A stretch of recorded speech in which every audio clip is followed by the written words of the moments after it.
Well, yeah, I mean, so she ended up passing when I was 21. I thought I had everything under control as much as possible, but absolutely not. Furthest from the truth. My mother was never married, so I was the first of kin. Literally, all of her responsibilities dropped into my lap. She didn't write a will, so you already know that that's already like a headache.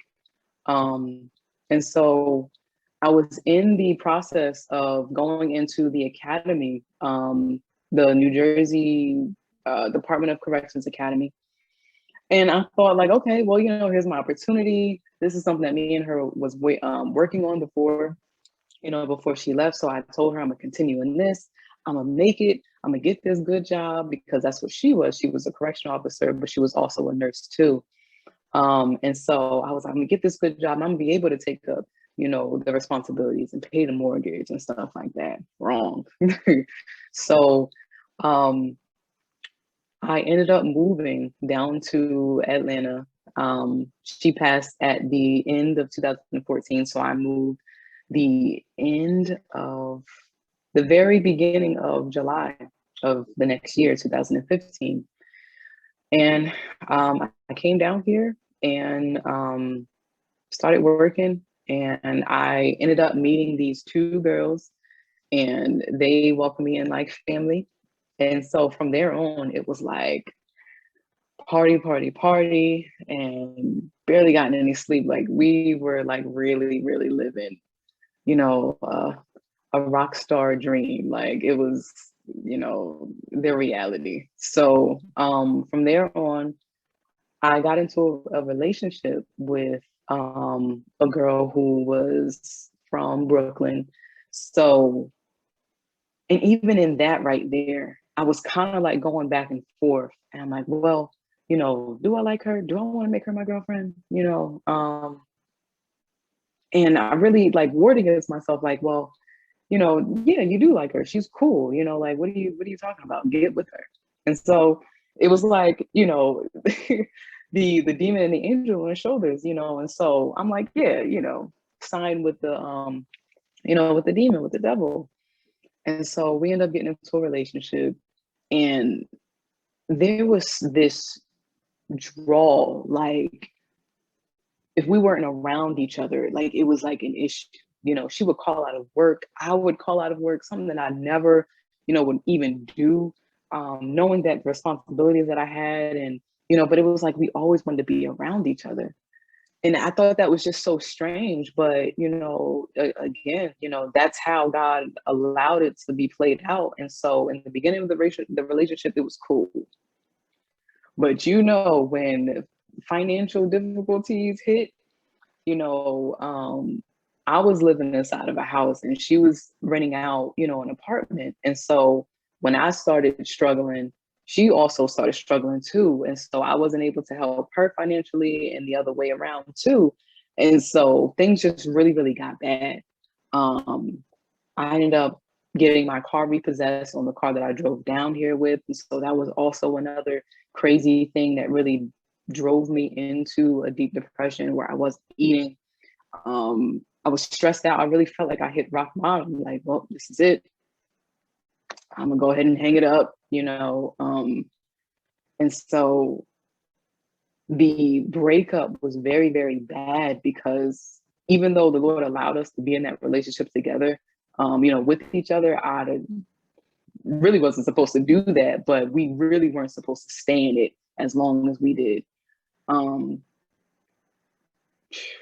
Man, it just, that relationship, it was good when it was good, but it was horrible when it was bad. Like, just words can't even describe. But you know um that spirit of like, just like that control, like that Jezebel really like kind of crept in.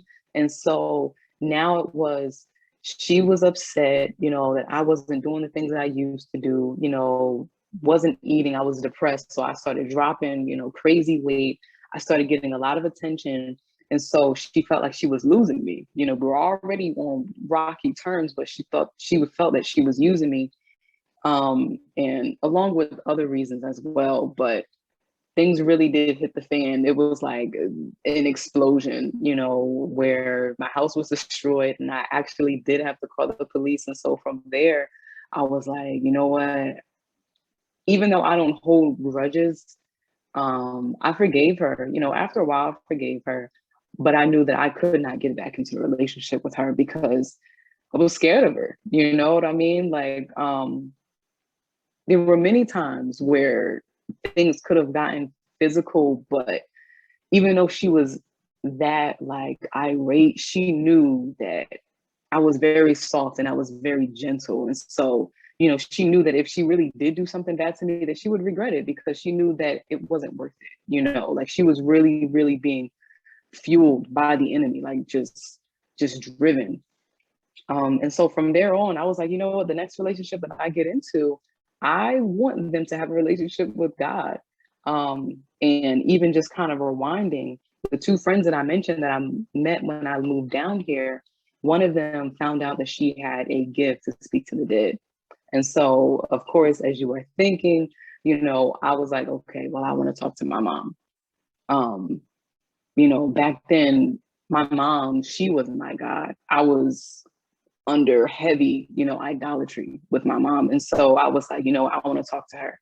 And so they set it up. And the Lord knew that even though I would disobey and, be disobedient, he, of course, he was going to use this, in order to get me to that place that he wanted me to be. And so he allowed this to take place. And he knew that if I was made to believe that this was my mom, then he was going to be able to move me anywhere that he wanted me. Because even if my mother wasn't here on this earth, I was still going to be obedient. That's just how much of a hold, she had on me. And so he told me, or she told me to put my things in storage and go stay with my aunt, and everything's going to be all right, and at first I'm like, no, I'm not going to do that, because even though I drunk a lot of the money, a really good thing that I did was I ended up buying a house. And I knew that, listen, if I don't have anything else, I have shelter. Moving down to a whole new state that I really don't know anything about. And so if anything hits the fan, I'm going to be in this thing until, the roof caves in, till there is no roof. So, I'm like, well, I don't want to do any of that. Like, why would I want it? Like, why? But I was obedient and I went anyway. And so the Lord really set up everything. I was still being rebellious when I first got up there, but he pulled my car away from me that I went up there with, because I ended up getting another one. And even in that whole story right there, I felt that pulling on me, like, no, something is wrong. I ended up, I was at my cousin's baby shower, and I ended up like, I was drinking, I was taking e-pills, and I'm like, why am I doing this at a baby shower? Like, I really thought that I had no control over myself. And so as I'm standing here looking in the mirror inside the bathroom, I'm like, wow, is this really my life? Like, is this, what am I doing? Who is this person I'm looking to in the mirror? Because this is not me. And so the next day, I asked my cousin, like, hey, do you know any good churches? Because I want that real feeling, that real feeling of God. Because I also had a bad experience going to a church down here in Atlanta. So, I was like, I really want a good church. And so she recommended this Pentecostal church, went there, and probably after the fourth time going, the pastor was like, well, don't be offended. We do have to talk about homosexuality and stuff like that. And I said, that's fine.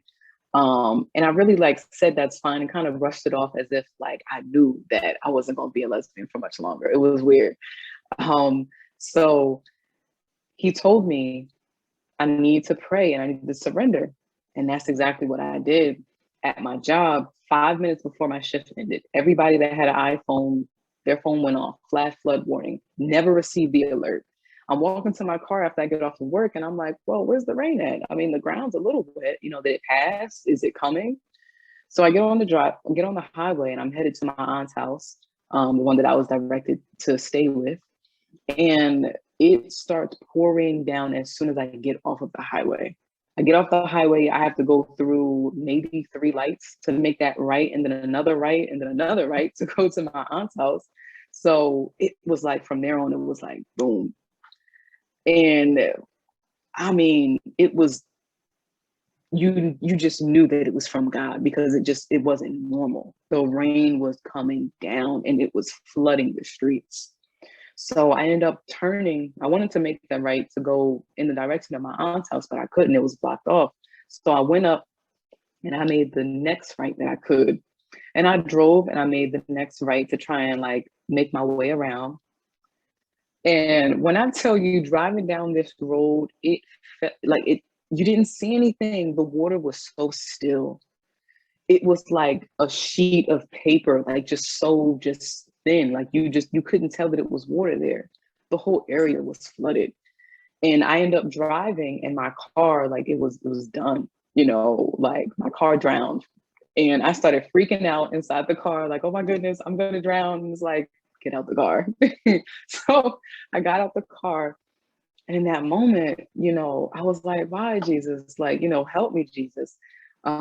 Because before I pulled off, I forgot to say I prayed, and I surrendered. And so I was just so confused. I'm like, why is this happening? And so from there on, the Lord knew that if he took my car, I wasn't going to go out of my way to go get the drugs. I wasn't going to go out of my way to go meet up with those girls in my aunt's car. I never missed a day of work. I never missed a Sunday at church. I was still able to go to church. He provided these ways. And I'm like, I'm not going to put somebody's, possessions in danger, because out of her goodness of her heart, she allowed me to use her additional vehicle to, drive around and do what I had to do. So by that, I was thankful. And just how God already knows you, it's like, wow, like, okay, I just got to take this car. She's going to be all right. She's going to be a little upset for a little bit, but, you know, but, and that's where I ended up meeting my husband's mom before him. And so even in that, the Lord just set it up. Like, I was like, wow, that's your mom. I love that lady. And so just the whole transition was smooth. There definitely was areas after that where I wanted to run away because I was afraid, I didn't know what was going on. But yeah, hopefully that wasn't too long or dragged out. But No, it it's was a really lot. good. No, it was really good. But I have to say this. This was Briante's testimony. We're not condoning you talking to the dead. The Bible's against that. Yeah. We're not saying go talk to the dead. I don't want y'all in the comment section like, oh, no. This is her testimony, and this is what got her to where she's at. God can use anything. So I'm not saying Yeah. that God can use anything. He's God. He's sovereign. He can use whatever he wants to use. But in no way, shape, or form are we condoning you talking to the dead. That's not what we're doing. That's not what we're doing. Absolutely. That's a big no-no. And I repented. And as soon as I figured out it was wrong, That was so good. Thank you for sharing. Anything you want to add before we get to the next question? I mean, it's a lot, and the journey just doesn't end. It doesn't end. I'm like, wow, like I'm writing this book, but it's more things. It's just coming. It's just coming. So, the journey has been exciting. Just never fear, an unknown future to a known God. Like he has everything mapped out, like living testimony. That So is so yes, good. we can go on to the next question. That is so good. Do you have a release date for your book yet? I don't, but I mean, I know this gonna be good though. I don't, but I really want to finish it before the year's up for sure. Just So I'm let me pushing. know, and I'll have you back on the channel, and I'll promote the book. Because like Okay. if you win, I win. Because you're my sister, so hey, if you win, I win. Absolutely. Thank you for watching this video. If you want more content, subscribe over here and watch the next video over there. God bless you.